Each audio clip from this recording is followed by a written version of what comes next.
Señores, bienvenidos a la mesa de podcast de la UPC de Presidente Franco. Esta vez en presencia de la magíster Lidia Fleitas de Gavilán, docente de Derecho de nuestra Casa de Estudios Universitarios. Doctora, muchas gracias por estar con nosotros. Muy buenas tardes.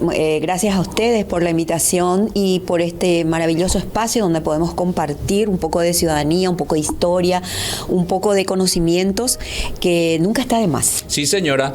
Derecho y Sociedad Construyendo Ciudadanía se llama el capítulo de Derecho en podcast y este es un episodio más y vamos a hablar de la antigua Roma. Vamos a mencionar algunos conceptos de la antigua Roma como el cursus honorum, ¿verdad? Cursus o cursus honorum, esto está en latín. En latín. Nos cuesta un poco el latín, lógicamente. El curso del honor. El curso del honor. ¿Cuál o qué significa cursus honorum en la antigua Roma y cuál es la relación que conecta con la actualidad en cuestión de función pública, ¿verdad? Por ejemplo, vamos a hablar de la nota infamis, sí, así como de otros conceptos de aquellos romanos quienes nos enseñaron la base del derecho. Ellos establecieron los principios fundamentales del derecho que hasta hoy rigen. Entonces siempre va a ser importante hurgar un poco en el mundo romano. Antes de entrar a nuestra conversación, ¿está a punto de doctorarse, doctora? Y realmente ya culminada la carrera de doctorado en Ciencias de la Educación, esperando ya la titulación nada más. ¿Ya defendió la tesis? Ya defendí la tesis en el mes de julio del 2025. Ajá. Y falta, o sea, lleva mucho tiempo después de la defensa del protocolo de... 6 a 8 meses. 6 a 8 meses. Actualmente por el tema de las visaciones en el Ministerio de Educación. Sí, pero la aprobación ya está. La mesa examinadora dijo pulgar arriba. Pulgar arriba. Así como los romanos. ¿Cómo hacían? Así o así, ¿verdad? O así, sí, pulgar así, arriba. Estamos muertos. Con la tacha de infamia. Bueno, ¿qué es lo que significa cursus honorum? Si me permitís, doctor Luis, y a los que están compartiendo con nosotros este espacio académico y también muy productivo para nuestra sociedad, porque esto va a expandirse seguramente, para entender un poco lo que es el cursus honorum tenemos que ubicarnos dentro del contexto histórico romano y decir que la antigua Roma tuvo 3 épocas determinantes en su, digamos, en su vida dentro de lo que fue, digamos, la cultura romana. Tuvieron 3 épocas bien diferentes. Definidas. Que son la monarquía, donde el poder absoluto estaba en manos del rey. Claro, el dios monarca. El dios monarca. Roma tuvo 7 reyes, Rómulo y Remo, no sé si te acordás de esa leyenda, ¿verdad? Donde uno de los hermanos mata al otro, luego Tarquino el Antiguo, Tarquino el Soberbio, Numa Pompilio, Tulio Hostilio y otros reyes que tuvo Roma, ¿verdad?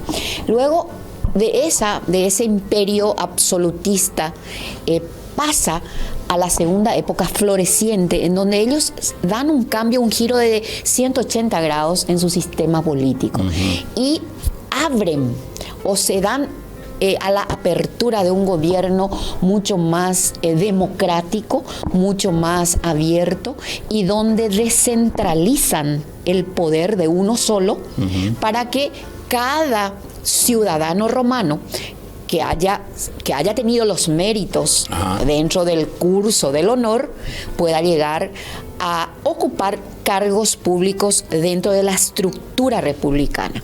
Y la república, ¿por qué? Porque ellos administraban, para ello era la res en latín es cosa. Y pública es de todos. Claro. Entonces, república es cosa de todos. Por eso la denominación de esa segunda etapa histórica de Roma de cosa de todos. Entonces, ellos administraban cada situación, cada naturaleza, cada lugar, cada espacio, como la guerra, el municipio, la ley, o los tribunales, o los mercados, o al pueblo plebeyo. Ellos administraban conforme al que iba accediendo a esos cargos secuenciales que tenía una jerarquía obligatoria Es decir, vos no podés de ser secretario o de ser auxiliar llegar ya a gerente general. Claro. Como estamos haciendo una comparación, ¿verdad? Ellos tenían que ir de lo más bajo, de Creciendo. a poco, creciendo. Es decir, tener una carrera Hasta llegar a ser cónsul. hasta llegar a la máxima magistratura, que es el consulado, el jefe de los ejércitos, prácticamente. Bueno, y eso fue lo que en la época republicana le llamaron ellos la carrera del honor, ¿verdad? Eso es el honorus, perdón, El cursus honorum. El Y la, curso de honor. y la última época que todos conocemos y que vemos en las películas cuando es la época de la Semana Santa, que es el Imperio Romano, Claro. ya a cargo de los llamados emperadores dentro del Alto Imperio y del Bajo Imperio. Entonces, ¿qué era el cursus honorum? Era la carrera de los honores, que es como una secuencia obligatoria y escalonada. ¿Para qué? Para llegar a la máxima magistratura Claro. del consulado.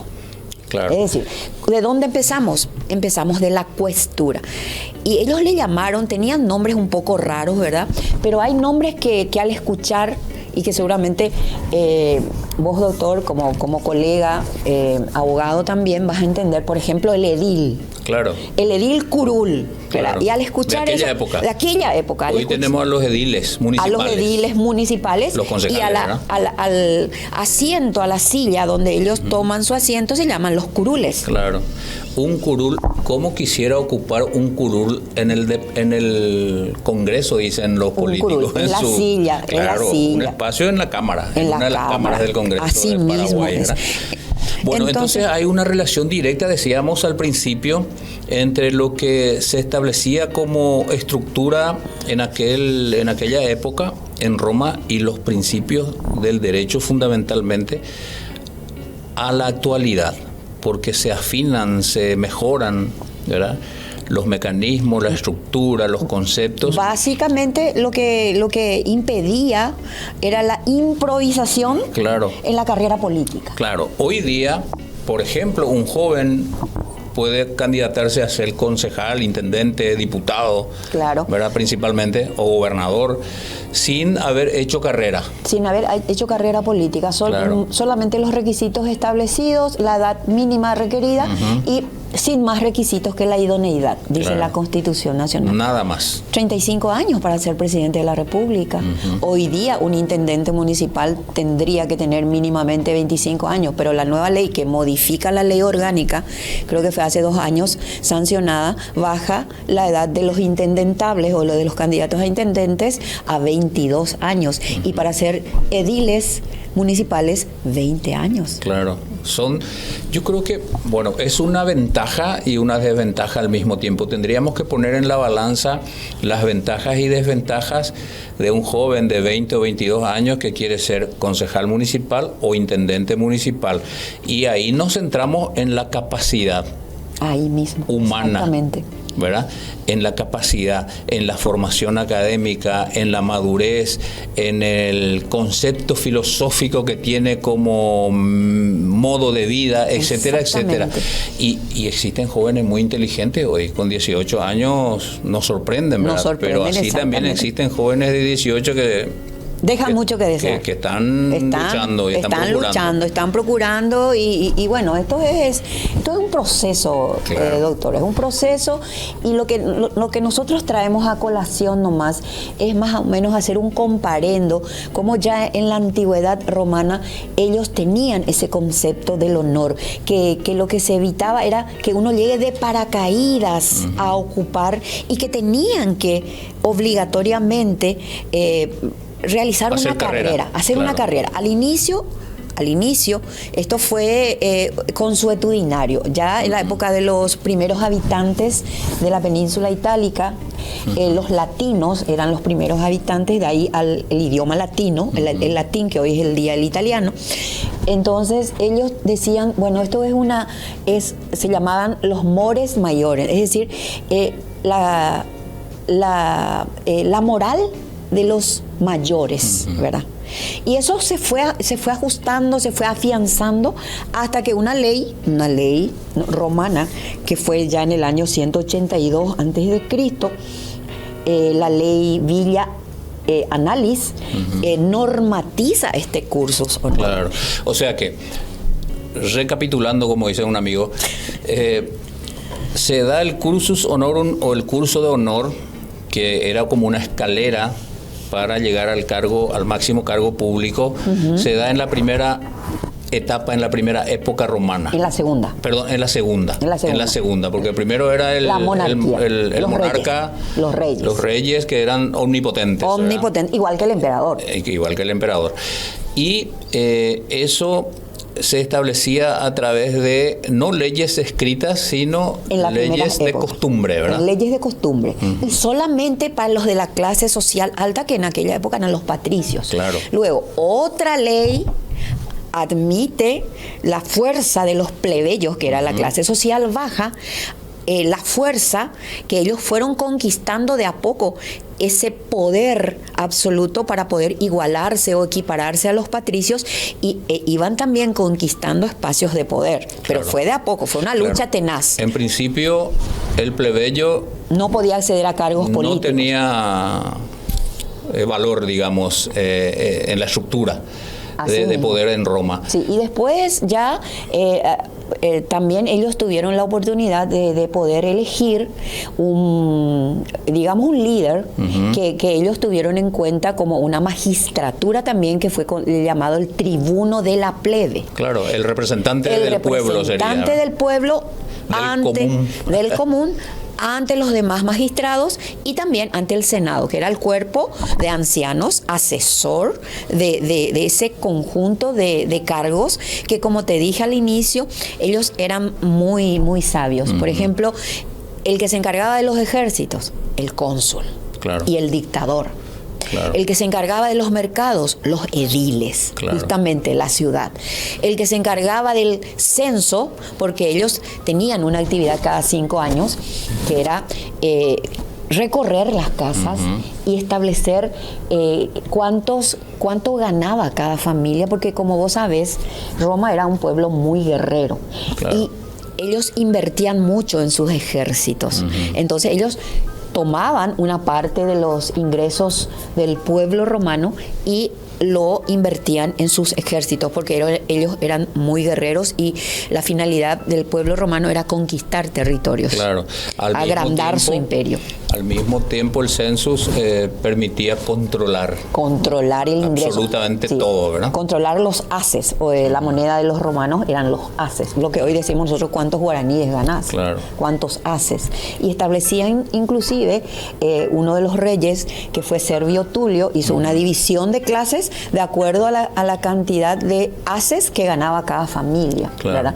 Entonces, tuvo muchas cosas que tal vez hoy el estudiante, el que es apasionado por la historia, diga, pero qué cosas a lo mejor un poco ridículas, pero si vos entras a analizar bien, tiene toda una conexión con el mundo jurídico actual. Claro, y hay que decir también que el hecho de que el plebeyo haya ganado el espacio teniendo un representante en el consejo de gente importante, entre comillas, en Roma, no fue de la noche a la mañana. Eso costó sudor, sangre y lágrimas. Exactamente. Porque era una lucha constante, ¿no? Una lucha constante hasta llegar al máximo pontificado, que hoy el día es el Santo Papa, el Santo Padre, que fue que pudo llegar un plebeyo, Tiberio Coruncanio, se llamó, fue el primer plebeyo que ocupó el cargo de sumo pontífice. Claro, estableciendo un estado dentro de otro, ¿verdad? Un estado dentro de otro, ¿verdad? Digamos. Entonces, ¿cuál es la relación? Como estábamos hablando ya al inicio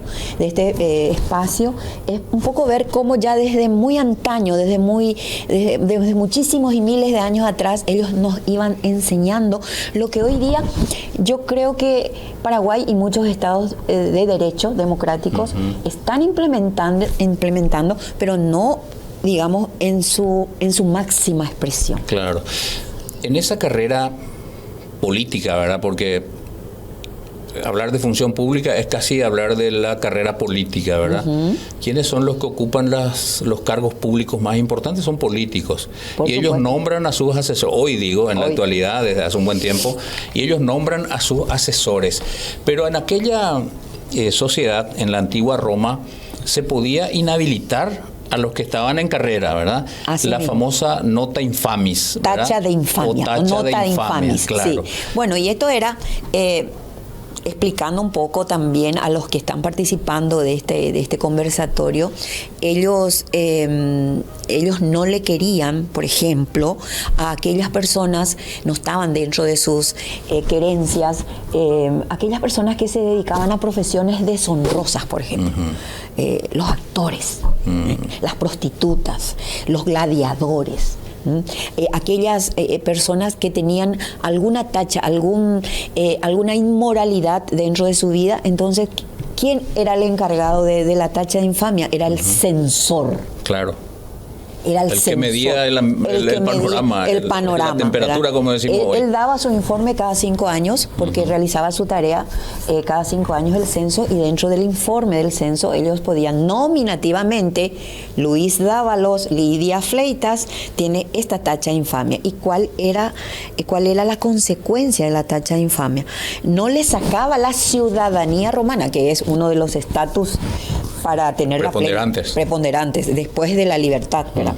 No le sacaba la ciudadanía a los romanos, pero sí le sacaba la posibilidad de ascender en la carrera del honor y de ocupar cargos políticos y públicos. O sea, que le inhabilitaba a seguir esa carrera. Le inhabilitaba a seguir esa carrera.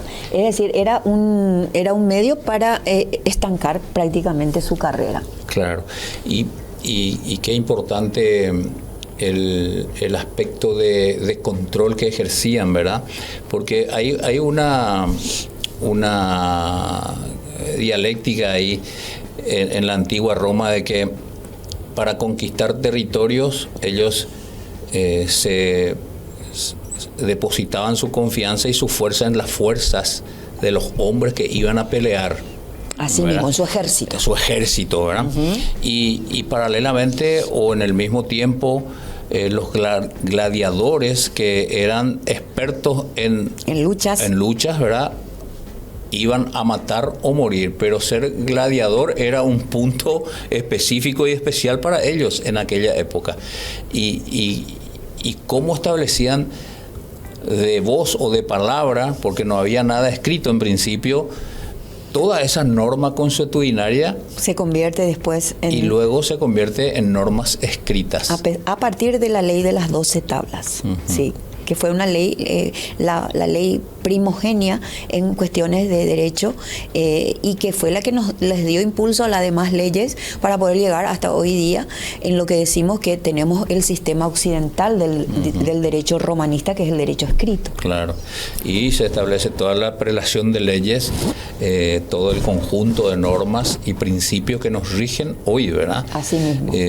Hablando de eso, para los estudiantes de derecho, la prelación, ¿verdad? La Constitución en primer lugar, la norma más importante de la República del Paraguay en este caso es la Constitución. Luego vienen las convenciones internacionales que fueron homologadas por el Congreso Nacional. Luego vienen las leyes, decretos y todas las normativas menores, hasta una simple circular que aparezca por ahí. Una circular, una resolución. Claro, o resoluciones. Un reglamento. Claro, ¿qué aspectos del cursus honorum se podría aplicar o emular, ¿verdad?, en la actualidad dentro de los principios de este sistema republicano que tenemos, doctora? Y en realidad que, por ejemplo, podríamos decir, como te había mencionado, hoy día los estados de derecho democráticos, yo pienso que sí estamos teniendo ya una apertura hacia los cargos de la función pública. No tenemos una secuencia obligatoria. Eso quiere decir... una norma que obligue a hacer ciertos pasos para llegar a un cargo público. A un cargo elevado, por ejemplo, ¿verdad? ¿Qué dice la Constitución Nacional? 35 años, idoneidad en el cargo, te candidatas para ser presidente de la República. Claro.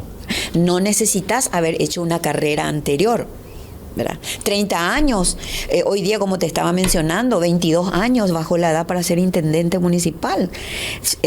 estar dentro del municipio, dentro de los límites geográficos del distrito, vivir, claro. y idoneidad, dice la ley. Fijar domicilio en el municipio donde vas a ser candidato o candidata. Y 20 años para ser concejal municipal, ¿verdad? Sin embargo, los romanos no. Principalmente en esa época, la época republicana, res pública, ellos tuvieron esa carrera del honor. Era un filtro, era un filtro para justamente lo que estamos hablando, no llegar de paracaídas, claro, que es lo que muchas veces vemos. Entonces, sí que sea una tacha, tratar de tener esa tacha de infamia y poder decir en un sentido moderna. Claro. ¿Verdad? Una tacha de infamia, pero moderna, cosa que no tenemos hoy. ¿Verdad? Algunos aspectos de hoy es que uno no tiene que estar procesado judicialmente. Es claro, endurecer, ¿verdad?, las inhabilidades, por ejemplo. En ese sentido faltan reformas faltan algunas pequeñas actualizaciones o reformas, claro, de los códigos, ¿verdad? Principalmente el código electoral, me parece. El código electoral, el código penal. Penal también, civil, claro, exactamente. Entonces, endurecer un poco esas inhabilidades, esas tachas de infamia para no ocupar esos cargos públicos, ¿verdad? Tenemos la figura del juicio político, tenemos requisitos, por ejemplo, para la función jurisdiccional, que son muy importantes, para los juzgados, que está establecida por la ley, por el Código de Organización Judicial, y los códigos orgánicos, etcétera. Entonces, cumplir con esos requisitos y emular un poco esa tacha de infamia, en el sentido de que lo que hoy día muchas personas y la sociedad toda dice, que yo que hice una carrera, que fui ordenanza, que fui asistente, auxiliar, después fui asistente, después fui tesorero, después fui ya asistente del gerente, viene otro de paracaídas y ocupa el máximo cargo, ¿verdad? Entonces, eso es lo que los romanos nos enseñaron, que tiene que haber una carrera que sea obligatoriamente secuencia por secuencia, escalón por escalón, no que otro, porque muchas veces escuchamos las quejas. Yo hice carrera, yo estoy desde la figura de ser ordenanza, de ser secretario, y llegué paso por paso, me capacité, hice los cursos, me esforcé y me sacrifiqué. Y otro viene. Eso en el ámbito político electoral hoy se traduce en aquella famosa frase: designación de candidatos entre cuatro paredes, ¿verdad?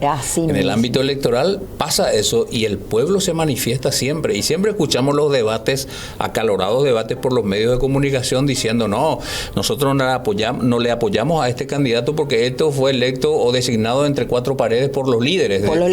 Y bueno, y lo primero que buscan los detractores es qué tuvo en su vida pasada, dónde, empiezan a hurgar, claro, qué techo de vidrio tuvo para poder empezar lo negativo. El tema de los títulos. Hoy día muchos candidatos de ciudades vecinas acá dentro del Alto Paraná dicen, bueno, este tuvo un título comprado, fulano de tal compró su título, que está muy de moda, ¿verdad?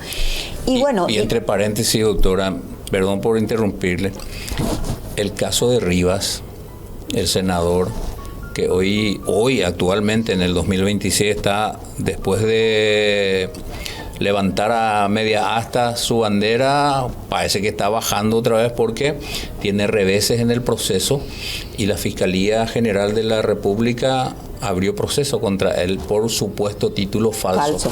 Y llegó a ser presidente de un órgano importantísimo en la estructura jurídica de la República. De la República. Constitucional. Y según las denuncias, su título no vale, es falso.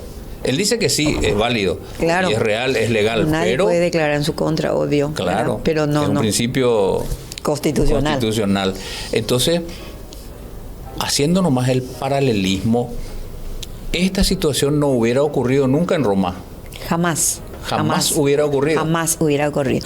Ellos también tuvieron el proceso o el procedimiento, digamos, de rendir cuentas. Claro. Los magistrados, al culminar un año del ejercicio de la magistratura o 2 años, porque tenían también que establecieron esas leyes que te había mencionado, establecieron la edad requerida, el cuestor, por ejemplo, tenía que tener 32 años, el pretor 36, el cónsul 42, es decir, también en eso estamos coincidiendo. Nosotros tenemos ciertos cargos importantes, donde ya nos dan la edad en la Constitución Nacional.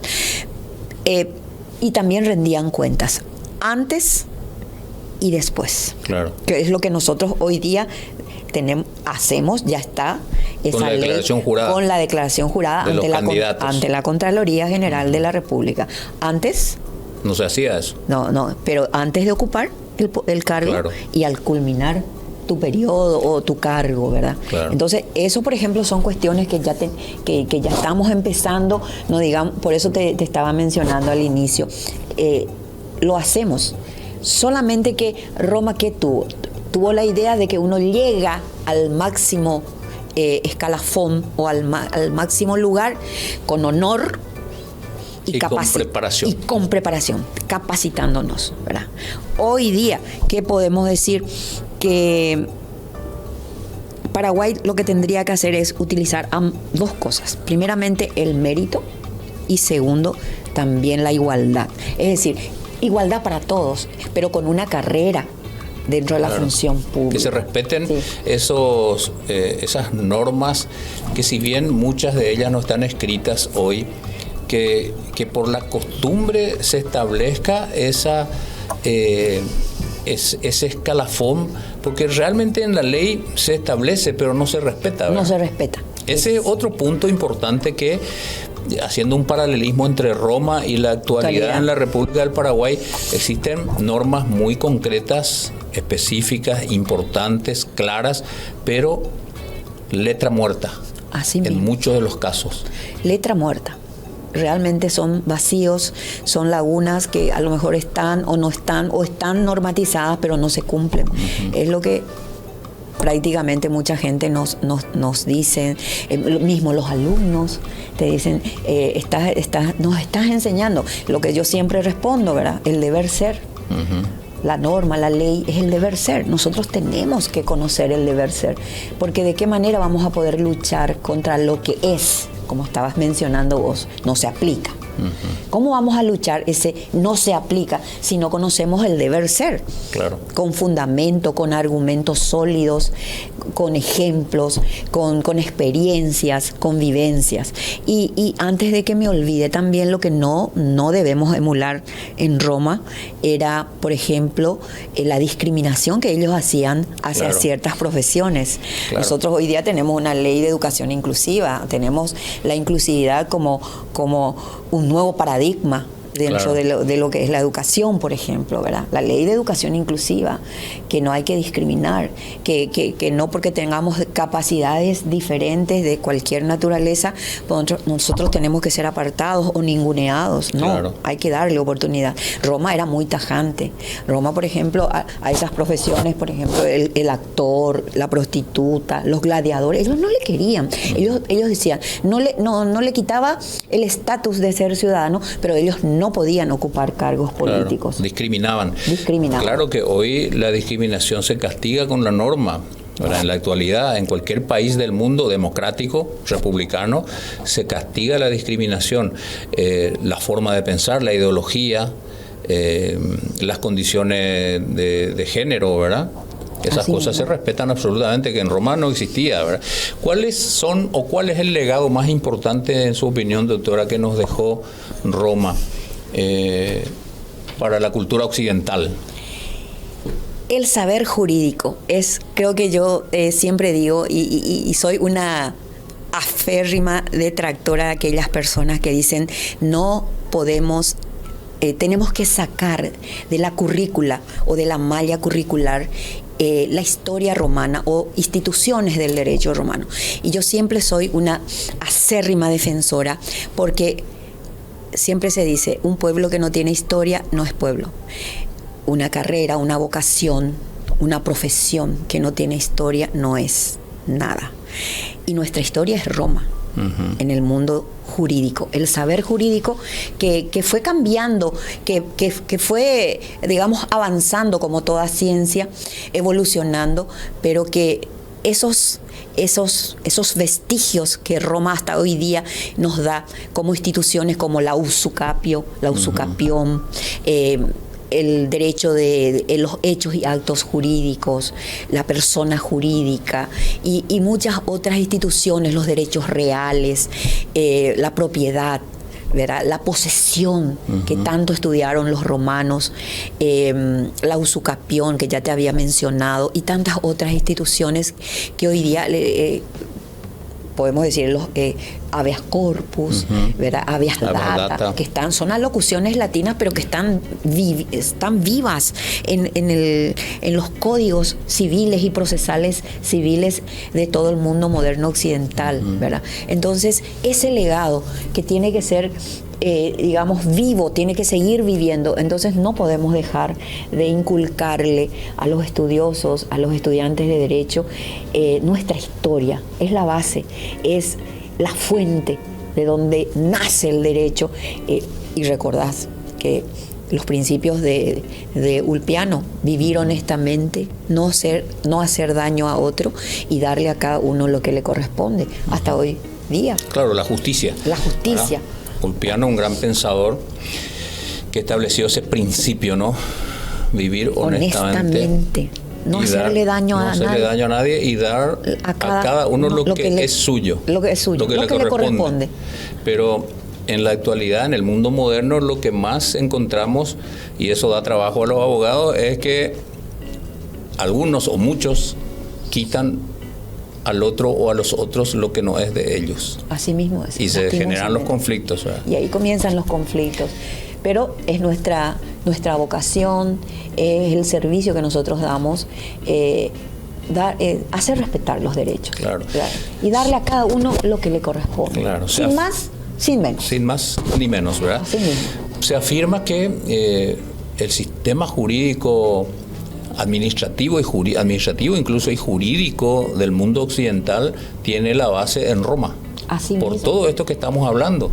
Por la división territorial, por los municipios, por las leyes que administraban una ciudad, por la descentralización del poder y tantas otras cuestiones que hoy día estamos, como hoy te estabas mencionando, cómo se le llama a los concejales, los ediles, cómo se le llama al asiento, al sillón que ellos ocupan, a los del Congreso, a los miembros del Congreso, el curul, ¿verdad? Y tantas otras cuestiones que nos legaron los romanos y que si lo aplicamos al pie de la letra, cuántas cosas o cuántas desigualdades o injusticias hoy no existirían.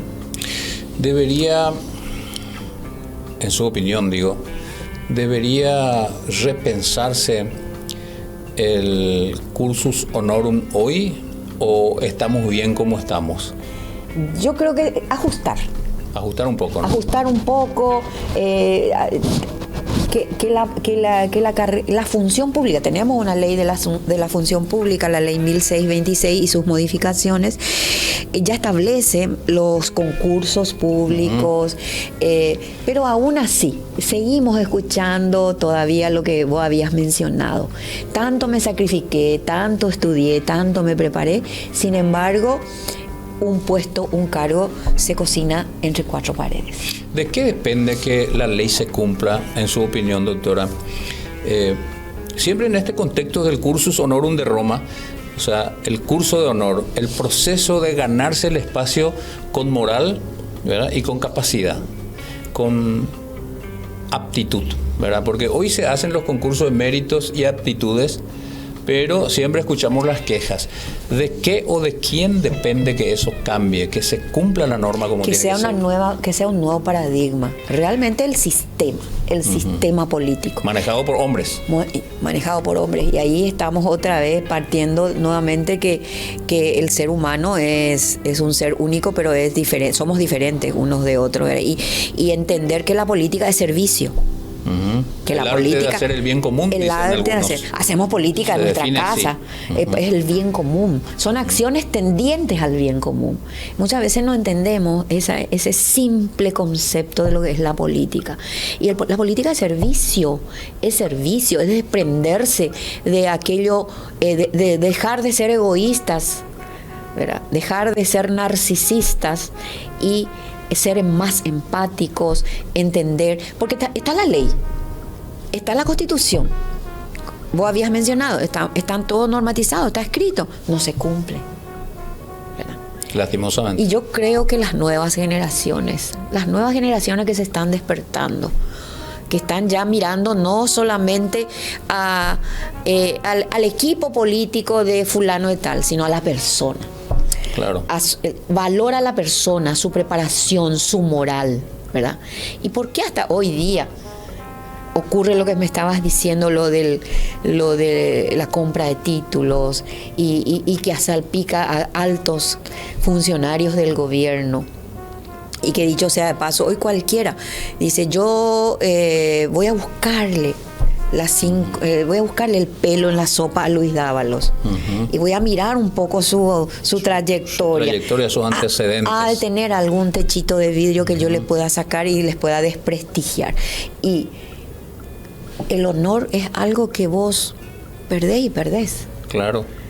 El derecho a réplica no restituye el buen honor. El buen honor. Porque esto en términos de comunicación, ¿verdad? La publicación que mancha el honor de alguien, con justa razón o sin razón muchas veces, sale en tapa de los medios, en los titulares. Y el derecho a réplica sale en la página 40. Allá, lo último. Como el último titulito o un comentario en una entrega de noticias, por ejemplo. Así mismo. Entonces, por eso yo siempre digo, el derecho a réplica del que uno hace uso constitucionalmente o legalmente no restituye su buen honor, no le devuelve el buen honor que tiene. Ya se manchó. Y es tan fácil que algunos o muchos tiren los dardos y manchen el honor ajeno, a veces sin causa justificada o sin razón. Sin razón, sin causa justificada, y es lo que estamos acostumbrados. Claro. Y el ser humano es tan perfecto y a la vez tan imperfecto. Porque, como te dije, estamos en un año político, en un año de elecciones. ¿Y qué hacen los detractores? Vamos a buscar un poco los antecedentes de Luis Dávalos, de Lidia Fleitas. A detener algo habrá pasado en su vida. Algo habrá pasado en su vida personal, en su vida profesional, algún techito de vidrio. Lo vamos a tirar, y tan fácil para esas personas es manchar. Y como te dije, cuesta tanto recuperar, no, ni aunque pasen 1000 años, muchas veces no recuperar. Y muchos seguramente piensan, ¿y para qué existe la ley? Existe la denuncia por difamación, calumnia, injuria, que es el remedio para este caso. Pero automáticamente pensamos en nuestro sistema judicial. Nos lleva directamente a ese sistema judicial. Claro. que perdemos mucho más si entramos al sistema judicial, porque nos llevan tiempo. Hay muchas críticas al sistema con judicial, relación realmente. al sistema judicial actual en la República. No le ponemos, cuando hablamos de estas debilidades estructurales que tenemos en la República, no estamos poniéndole a todo el mundo en la bolsa. Siempre hay buenas u honrosas excepciones en todo, ¿verdad? En todo lado, entonces existen los jueces honestos, existen los jueces deshonestos, ¿verdad? Por eso cuando uno va a juicio tiene que pensar 2 veces, porque quizás si no tiene la envergadura económica suficiente, dicen algunos, mejor conciliar lo antes posible. Sí, negociar, hacer una transacción, una mediación, una y buscar la salida más decorosa. Buscar una salida mucho más decorosa antes de entrar en un juicio largo, en un juicio que no va a terminar nunca y donde tenés que, mucha erogación económica. Lastimosamente es así. Bueno, doctora, gracias por el tiempo. Viene otro podcast ahora, ¿verdad, José? Esto es apasionante, ¿no? Sí, vamos a darle uso a todo lo que sabemos y conocemos, es muy apasionante. Vamos a tener otro episodio, doctora, siguiendo la línea del derecho romano y de las costumbres romanas en las próximas semanas, así que no dude de eso. Hoy hablamos del cursus honorum, ¿verdad? En la vieja Roma, en la antigua Roma, y el paralelismo que tenemos hoy en la sociedad aquí en la República del Paraguay. Agradezco mucho el tiempo, el esfuerzo, dejar las cosas que usted hace en la facultad, con sus quehaceres profesionales. Esto implica mucho esfuerzo, pero también es una satisfacción tenerle en la mesa y conversar con nuestros seguidores en redes sociales y con nuestra teleaudiencia en Canal 47 UPTV, por medio por el que va también esta ponencia que hacemos en la mesa de podcast de la UP Franco. Y realmente agradecer infinitamente a los que han confiado en esta escuela ciudadana, Derecho y Sociedad, y es un compartir, un conversatorio que nos enriquece, y que por sobre todas las cosas, si uno pone amor, cariño en lo que hace, realmente todo sale bien. Nos enriquece. Agradecer a los directivos de nuestra Facultad de Ciencias Jurídicas, Políticas y Sociales por este espacio muy enriquecedor, a usted, doctor Luis, por su buena predisposición que siempre nos ha apoyado, y bueno, como colegas docentes que somos de esa facultad, y bueno, y vamos a esperar la próxima invitación, claro, para seguir con este apasionante mundo del derecho romano. Sí, señora, y decirles a los seguidores y a la teleaudiencia que Derecho y Sociedad es un programa de la Facultad de Ciencias Jurídicas, Políticas y Sociales, carrera de Derecho de la UP Franco, cuyo decano es el doctor Lulio Vicente Gamarra Medina. Están la dirección académica, la secretaría académica y los coordinadores de los ámbitos del quehacer académico de extensión y de investigación en esta carrera, que trabaja cada día para ir mejorando el modelo de calidad. Hoy el modelo nacional de calidad que impone la ANEAES es bien riguroso. Así mismo. Y Derecho de la UP Franco está acreditada como carrera por segundo periodo consecutivo. Eso es muy importante. 2015 y 2022. Y estamos inscribiéndonos para una tercera acreditación. Ahora ya empezó el proceso de vuelta. 2026. Sí, señora. Bueno, señores, gracias por acompañarnos. Será hasta otra conversación amena, sincera, en esta mesa de podcast aquí en la UP Franco. Gracias. Gracias también.